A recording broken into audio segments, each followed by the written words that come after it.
insulation, and we just use R19 2x6 fiberglass insulation, the base stuff, because that's just the easiest and cheapest in our case.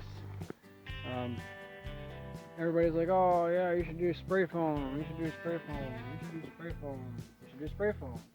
But it's kind of expensive. And so far, everything up until the installation has been free. So we didn't pay a dime for any of that, except for like gas money to go down to the mill and mill, which is like an hour away. But we're okay with that. So in our case, cheap is good. Cheap is very good.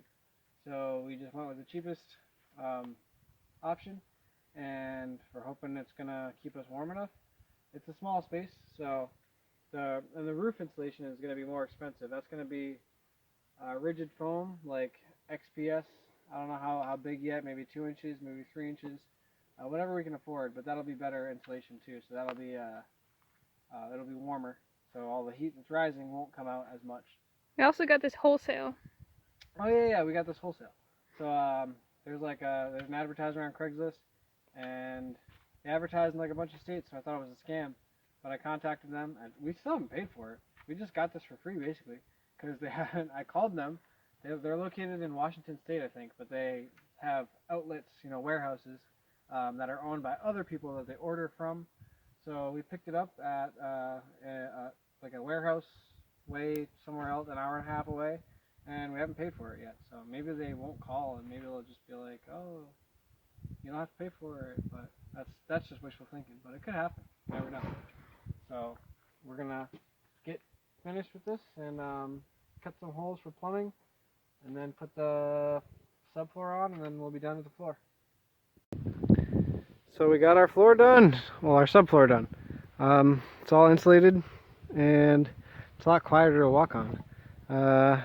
Few things we have to do is just, since we used a bunch of cut off pieces of OSB, we've just got to cut along the edges. This one's fine, but that one and that one and probably a little bit of this one need to be cut. Actually, that one looks pretty good. And we have to, Coda's sleeping under here, he likes it, it's nice and cool now.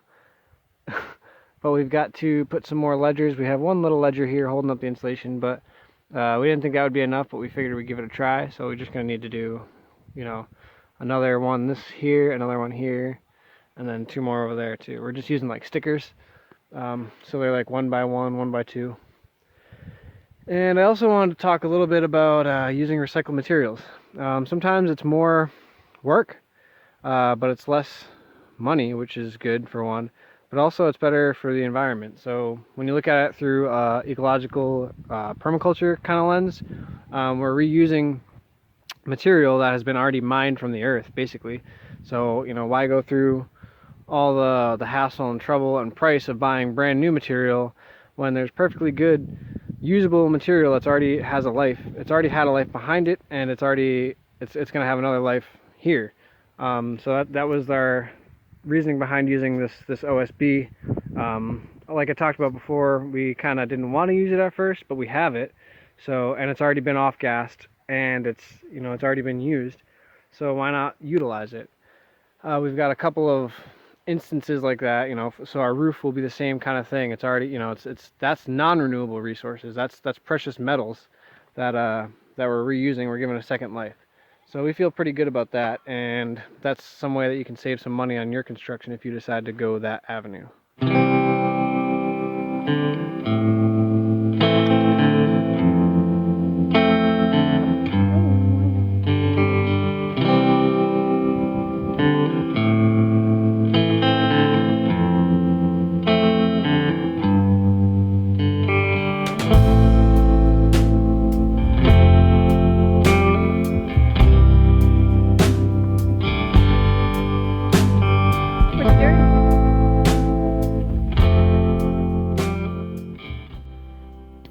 You can kind of see this wall.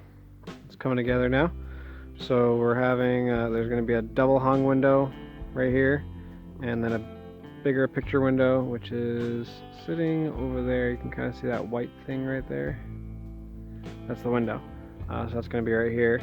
There's going to be another picture window on this side right here on this wall. It's going to be this way. We put our sink there because we kind of wanted to just lay out some stuff to see, you know, the interior design, sort of, because we've designed all the framing and stuff, but we just don't know what exactly is going to go where. Well, we have an idea. You know, we're going to have our stove right there, and then counter. So yeah, and then our wood stove is going to go right here. So yeah, we just wanted to lay some stuff out. But yeah, this wall is basically done. We just have to square up all these studs and tack the top plate on, because that top plate is not on yet. And then just put a cripple stud there, and then another cripple stud here, you know, to match these right there. And then the wall will be done, and we'll be ready to raise it. But before we raise it, we're going to frame that wall too. So that way when Shakoi's parents come in a couple days, they can help us get this wall up and then get the other wall up. And then what we'll do is we'll attach some pieces of scrap wood, you know, several pieces kind of going up, so that when we raise the walls, they're not going to tip over, because that would be really unfortunate.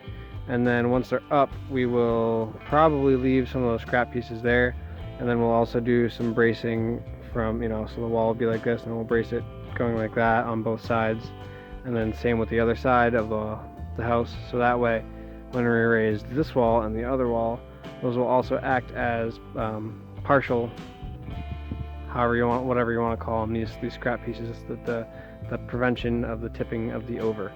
So yeah.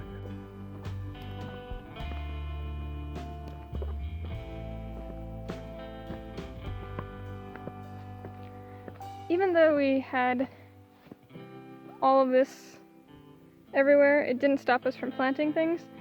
And, you know, we kind of worked ourselves a little area. We planted sea berries, and we worked another little area. We planted a cherry. And even though it's really close to all this stuff, we can still move it out. Our goal is to clear all this out eventually, but it didn't stop us from our food forest. And in these sea berries, we have a lower level of black currants, and beneath the currants, we have garlic that we're going to train, well, not train, but get it to be a perennial, because you can do that with a lot of annuals. And we also have sunchokes and a red currant, more sunchokes, and within our garden, because we always plant perennials in our garden, we just like to, there is a black currant, comfrey, there are 2 gooseberries, one here, one there, these are sunflowers, sorrel, walking onions, just a few small examples of something you can do in a small area. This could be somebody's backyard. You could have less than half an acre, plant so much food. You guys are probably wondering what this is. It's worms in a bucket. And this is stuff we feed our plants. We collect all the castings. We inoculate our compost with worms. I mean, if you can get your hands on some red wigglers or just some worms, great to have.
Alright, we got our first wall up, and now we're working on the second. So here's a window the same size as the one that's right behind me, and there's going to be a door right here with some windows, some glass in it, and that'll lead out to this garden area. And we're going to slowly transition this garden into like kitchen herbs, because the kitchen will be right here. And then also eventually there's going to be an 8x8 mud room right off of here. It'll be uninsulated, and that'll be like our cold storage for our root vegetables and stuff. So we're making progress. We're just finishing framing up this wall, squaring up basically all the studs and stuff, and we're gonna try to raise it. Maybe Shakoi and I will try to raise it. Shakoi's parents helped us raise the last one, and it was like super easy. So maybe we'll just see if we can lift it and see you know, how heavy exactly it is. Oh yeah, and the guy who dug our foundation, Alex, we have a video of that. You guys should check it out if you haven't seen it. But he let us borrow this pneumatic framing gun, so and that compressor over there. So framing's been going a lot quicker, but also we like to frame with a hammer, but we just ran out of nails, and he let us borrow the gun and a bunch of nails. So makes it a lot quicker, especially when you run out of nails. You know, it's just kind of like a super gun. Just a little bit there, but you get the picture. Super gun. So it makes stuff super quick, and we got this wall framed in like, well, you were there too. Michael mostly framed it. Well, we got it framed in like 20 minutes because I already had everything cut. We were going to frame it the other day when Shakoi's folks were here, but they're going to come again this week. So if we can get this wall raised, Shakoi and I, and braced, then we can start working on this wall, and we can all raise that while we're here, and perhaps we'll even have the other pieces just cut for this wall, seeing as how quick it was to just, you know, pop them together. So we'll see what kind of progress we make in the next week. Here is the door that will be leading out of our house / into our mudroom on this side of the house. So what I was talking about in the last clip, there's a little door frame there. So this won't be our front door. We don't have a front door yet, so we'll figure that out. We are going to probably look for some, but we also want to make one with like a little curved top, you know, that'd be pretty cool. Hi, Kokomo.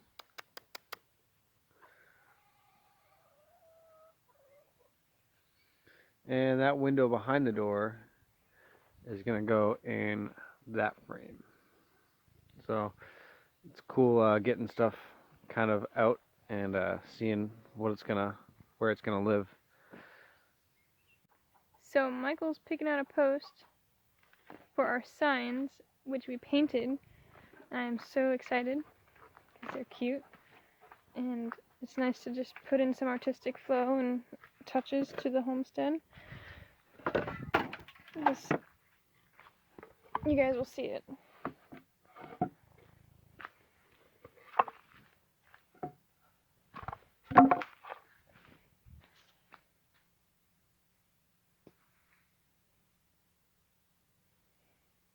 Let us know what you guys think.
we've got 2 walls raised now, and that feels pretty good. So we have some friends and neighbors here. They own a camp on the lake, which is like 5 seconds that way. And their names are Mark and Carrie, and I can't remember how they found out about us. So one day Mark stopped by and was like, I think he was like, well, my wife saw a blog post of yours, or maybe something like that. And regardless, they really liked what we were doing. So, you know, they come by on the weekends to their camp, and Mark usually stops by and checks out the progress. So this. And now they live closer to a city, so they always say, "Do you need anything from the big city?" Sometimes we do, sometimes we don't, but we give them jams and they buy tinctures off of us. Right, so they're friends and neighbors, which is pretty cool. So it's definitely helpful to have some neighbors that you can depend on out here. So you know their camp is probably half a mile away, so that's probably our closest real neighbor. I mean, we have a neighbor that's a few hundred feet that way, but he's never home. He has it's like a seasonal house here too, that he built himself, and it's kind of it's like I guess he tried to homestead once too. But anyway, we got a second wall up, which is pretty cool. So that door over there is gonna go right here, and eventually there'll be a mud room starting right there, maybe going to this window frame and coming out 8 feet, and that'll be our cold room, mud room. This garden is right here. We harvested all of our garlic here, so this was garlic, and now it's planted out to carrots, because we want to plant carrots in mid-July, so that way the frost sweetens them up a little bit. Here's some tree seed in these air prune beds. And there's all these chickens and ducks are in our herb garden, so we have bunches of things. So there's like bee balm right there, there's some yarrow right there, some valerian, also some ornamentals like phlox, and those are some sunchokes, and there's a little peach tree right there. There's another peach tree over there. So we've got a lot of stuff planted right outside the house. So let me take you to our crib. Get it? Like that old MTV show? Anyway, so we come through this door, and there's going to be that big picture window there. There's another window here. There'll be a window the same exact size right here. We got some awesome brand new Pella windows about a year and a half ago. We got them for free on Craigslist, and some guy in some rich area ordered the wrong windows, I guess, and they're beautiful. You'll see them, I'm sure, by the end of this whole process. But they're nice unfinished white pine on the inside, and on the outside they're vinyl, so that way the weather doesn't get to them. But the thing is, it was only the sashes. So if you don't know what a sash is, you know, these are double hung windows, so it's like the kind of window that you open up one half, so you know, like the typical window. So that's a double hung window, and the sashes themselves are just that, you know, the bottom half and the top half. So I'm not an experienced woodworker. I can do rough carpentry, but my father, who lives down in Massachusetts, he was a cabinet maker for several years. He's done a lot of woodworking in his lifetime, so he's building us. We took them down to Massachusetts for him. There's 7 total. There's going to be 1 here. There's 1 there. There's going to be 2. Let me back up so you can see them. 2 smaller ones. 1 right here. 1 right here, because this is the north side, so we wanted to eliminate as many openings as possible, but we still didn't want to have a completely closed wall, because the north side is the cold side in the winter. And then there's going to be 2 larger ones. There's a large one here, big picture window there, but these 2 are the ones that my dad is building the casings for. And there's going to be another one of the small ones that I just mentioned on the north side. Will be up in the loft here. So that was a score, because they're brand new, energy efficient windows, and we don't want to have single pane windows in a house that we're trying to keep warm for the winter, because then the heat just kind of escapes the windows. So that was one thing we wanted to make sure was we could get good southern exposure, and we have at least double pane, if not energy efficient windows. So we're pretty stoked about having 2 walls up. Here's the inside view of the other wall. Oh, look at that, Shakoi's coming through the door. I also want to thank my parents for helping us raise the first wall. Yeah, so they're gonna. That was like super exciting. Yeah, they're gonna come back this week, and Shakoi and I are gonna get this wall framed. with all the window openings, and they're going to help us raise that one. And the hope is that we can get everything cut for this wall. So that way, by the time they're here and we raise that wall, they're coming for an overnight stay. So that way, the first day we can raise this south wall on this side, and maybe the second day we can tack together this wall. Since we have the nail gun, thanks a lot, Alex. That makes things a lot quicker. It's a thankful video. Yeah, Parents we like. are awesome. Make sure you thank them because my parents bring me food, and I like that. Right, I love right. that. And my dad's building the casing for the windows, which is awesome. So parents are definitely good to have. And then hopefully we can get this wall tacked together and raised. That would be pretty cool if we had all 4 walls up. And then after that, we're gonna start framing the gables, which is, you know, the triangular part. And after that, it's roof work. So ceiling, you know, getting all these. So that's a 2x8 for headers, but getting all these cut, these 4x6s cut and fitted, so that'll take a little while. But we're making pretty good progress, and we're pretty stoked about it. There's always a lot of stuff to do, other than housework. Like gardens, yeah. So. And dry herbs, Right. tea blends and tinctures that we offer for everyone. Exactly. So, but we're pretty stoked about it, and we're excited about the progress we're making. We still got to put some little cripple studs up here, but that's not super crucial because this is not a load-bearing wall. And here's our sink and ducts. These are new ducts. Yeah, these are new ducts because we had a male Muscovy. They're called drakes in the duck world. He was our first duck. His name was Ripple, and he passed away of old age, unfortunately, recently. So we only had 2 ducks left, 2 full-grown ducks left. So they needed more company. They don't really like each other. They do, but they get along. Yeah, They always beat each other up. Yeah, they're like, you know, they're females. Yeah. They're sister females, so there's sibling rivalry there. But these ones seem to be doing really well. This is their first day out. We had to keep them in the coop for 3 or 4 days just so they can reset the compass and they know that that's home. But this is their first day out, and they seem to be loving it.